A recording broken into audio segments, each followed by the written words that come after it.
blurry, like it's far away. Anyway, after that, I mostly just saw the ground because the big guy flung us over his shoulder and went inside. Hunter kept pretending he was still knocked out.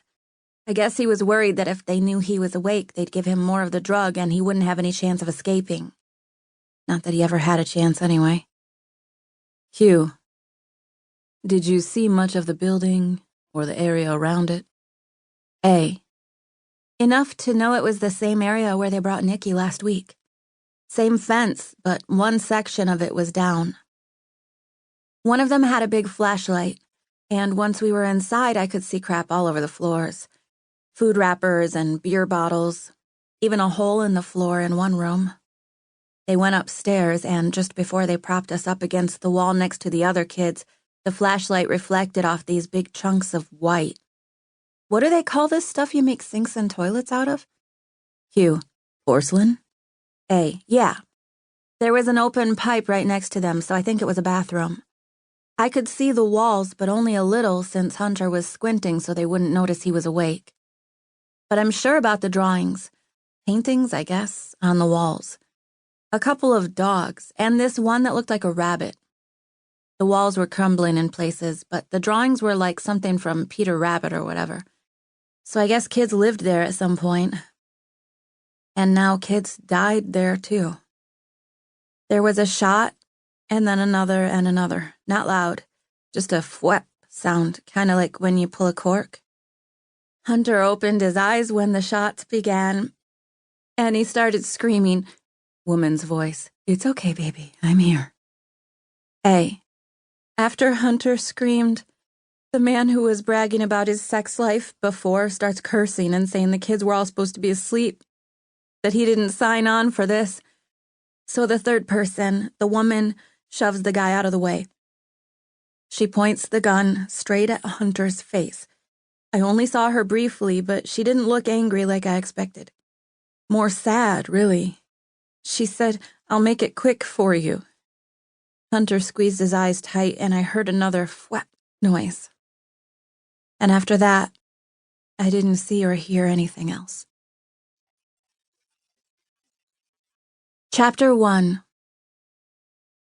Somewhere in Ohio, October 31st, 2019, 5:20 p.m. I wake to music, barely audible over the hum of the road.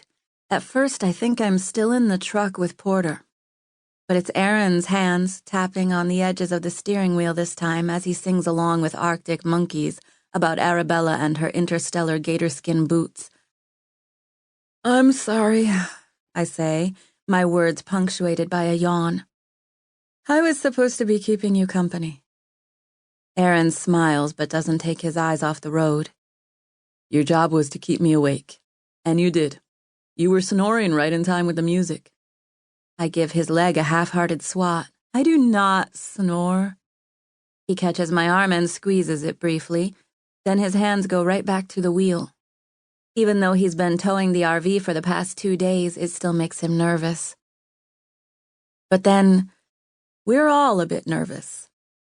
My eyes automatically stray to the rearview mirror, although I don't really expect to spot anyone tailing us. Aaron scanned the RV for tracking devices before we left Baltimore, and I don't see how anyone could possibly have followed our winding, purposeless path over the past few days. Our orders were simple. Get out of the area, keep to back roads, await further instructions. Which is exactly what we've done. Yesterday was rural Indiana. Today we watched rural Ohio flicker past the RV's windows like a perpetual video feed from the Farm Channel, and it will probably be rural Tennessee or whatever tomorrow, since no one has gotten back to us with the promised further instructions. How long was I asleep? 15 minutes, maybe? We're in the outer suburbs of Columbus. The view outside doesn't really fit my definition of suburbs. In the D.C. area, builders routinely squeeze 3-story starter castles onto lots not much bigger than this RV. What I'm seeing here are mostly modest-sized houses, even a few mobile homes, surrounded by large swaths of land.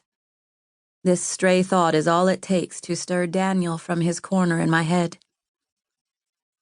Land's cheaper